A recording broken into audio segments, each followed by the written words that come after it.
आज हम अंग्रेजी रोमांटिक कवि जॉन कीट्स की दुनिया में जी।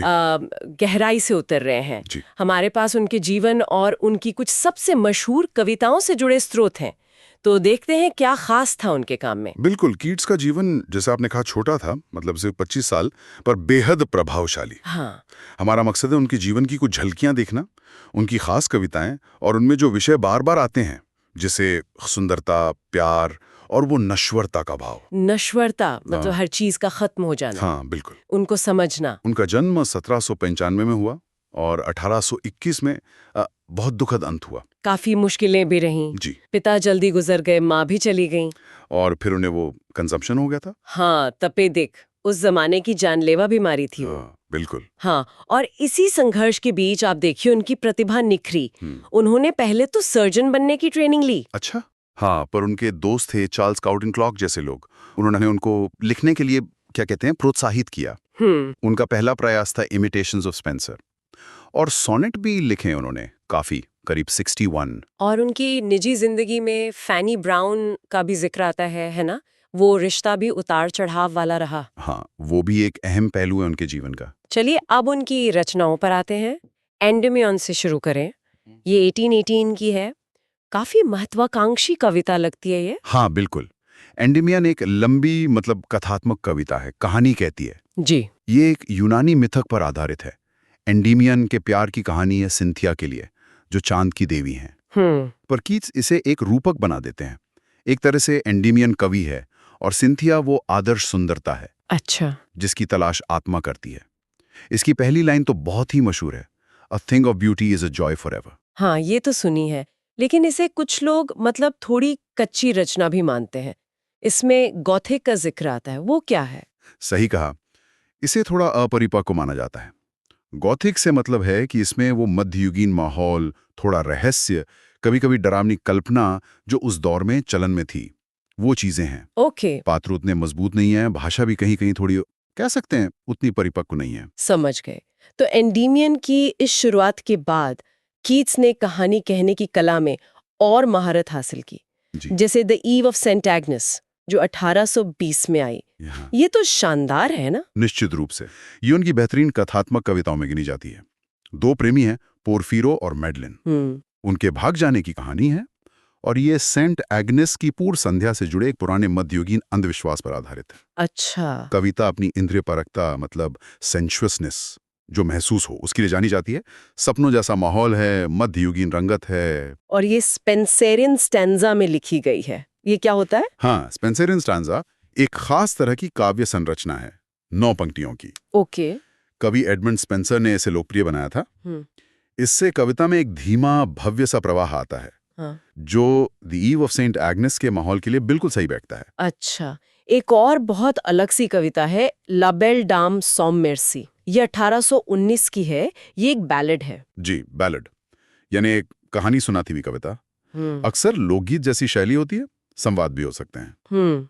ला बेल दाम सो मिर्सी का मतलब है बिना दया वाली खूबसूरत महिला। अरे वाह। ये एक शूरवीर की कहानी है जो एक रहस्यमयी परी जैसी महिला के मुंह में पड़कर मतलब उड़ड़ जाता है। इसमें वो मध्ययुगीन जादू टोने वाला माहौल है। हाँ, और सवाल जवाब की तकनीक इसे और प्रभावी बनाती है। ऐसा भी कहते हैं कि ये फैनी ब्राउन के साथ उनके अपने अनुभव से जुड़ी हो सकती है। हो सकता है। और फिर आते हैं कीट्स के मशहूर ओड्स।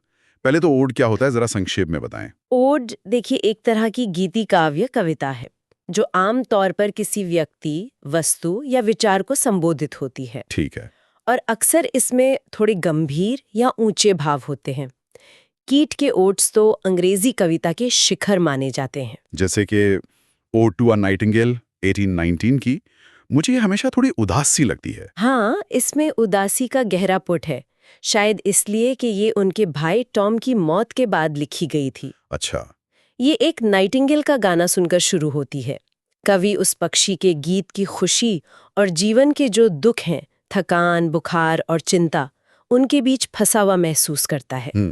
वो कल्पना के पंखों पर उड़कर उस सुखी दुनिया में जाना चाहता है, पर एक शब्द आता है फॉरलॉर्न, मतलब अकेला या उदास। वो उसे हकीकत में वापस खींच लाता है। बहुत मार्मिक है।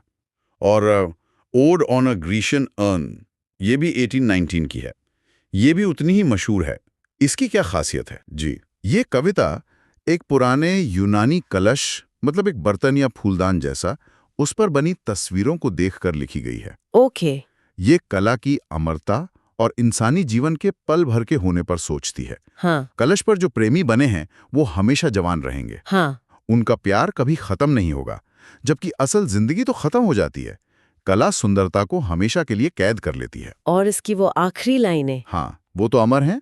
Beauty is truth, truth beauty, that is all ye know on earth and all you need to know. यानी सुंदरता ही सच है, सच ही सुंदरता, बस यही जानने लायक है। बिल्कुल। उनके सोनेट्स का भी जिक्र करना जरूरी है।